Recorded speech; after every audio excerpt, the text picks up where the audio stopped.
ಕಂದಾಯ ಸಚಿವರು ಮಾನ್ಯ ಮುಖ್ಯಮಂತ್ರಿಗಳಾದಂತಹ Shri doctor G Parameshwar sir ಅವರೇ, ಈ ಕಾರ್ಯಕ್ರಮದ ಆಯೋಜಕರು ನನಗೆ ಅತ್ಯಂತ ಆತ್ಮೀಯ ಸ್ನೇಹಿತರು, ಮಾಜಿ ಸಚಿವರು, ಈ ಕ್ಷೇತ್ರದ ಜನಪ್ರಿಯ ಶಾಸಕರಾದಂತಹ ಡಾಕ್ಟರ್ ಎಲ್ ಸುಧಾಕರ್ ಅವರೇ, ಗೌರವಾನ್ವಿತ ಶಾಸಕರಾದಂತಹ ಅನಿಲ್ ಅವರೇ, ಜಿಲ್ಲಾಧಿಕಾರಿಗಳಾದಂತಹ ಮಾನ್ಯ ಪ್ರಭು ಅವರೇ, ಪಂಚಾಯತ್ ಜಿಲ್ಲಾ ಪಂಚಾಯತ್ ಮುಖ್ಯ ಕಾರ್ಯನಿರ್ವಹಣಾಧಿಕಾರಿ ಅನಿಲ್ ಭಟ್ ಅವರೇ, ವಿಶಾಲ್ ಅವರೇ, ಆನಂದ್ ಅವರೇ, ಉಪಸ್ಥಿತರಿರುವಂಥ ಎಲ್ಲ ನಮ್ಮ ಆತ್ಮೀಯ ಸ್ನೇಹಿತರುಗಳೇ, ಮಾಧ್ಯಮದ ಮಿತ್ರರೇ, ಇವತ್ತು ಬಹಳ ಖುಷಿ ಆಗ್ತಾ ಇದೆ, ಹೆಮ್ಮೆ ಆಗ್ತಾ ಅನಿಸ್ತಾ ಇದೆ.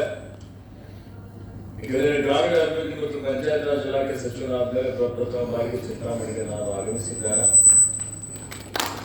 ಮತ್ತು ಅದರಲ್ಲಿ ನನ್ನ ಆತ್ಮೀಯ ಸ್ನೇಹಿತರಾದಂತಹ ಶ್ರೀ ಎಂ ಸಿ ಸುಧಾಕರ್ ಅವರು ಮೊನ್ನೆ ನನಗೆ ಆಹ್ವಾನ ಮಾಡಿದಂತಹ ಸಂದರ್ಭದಲ್ಲಿ ಈ ವಿಷಯಗಳನ್ನು ನನಗೆ ಮಾಹಿತಿ ಕೊಟ್ಟರು. ಡಾಕ್ಟರ್ ಸುಧಾಕರ್ ಅವರು ಅವರ ದೂರದರ್ಶಿತ್ವ ನೋಡಿ, ವಿಷನ್ 20 ವರ್ಷ ಕೆಳಗಡೆ ಅವರು ಈ ಒಂದು ಚಿಂತಾಮಣಿಯಲ್ಲಿ ಇಂಥ ಒಂದು ಸಭಾಭವನ ನಿರ್ಮಾಣ ಮಾಡಬೇಕು ಅನ್ನೋಂಥ ಕನಸನ್ನು ಕಂಡಿದ್ರು.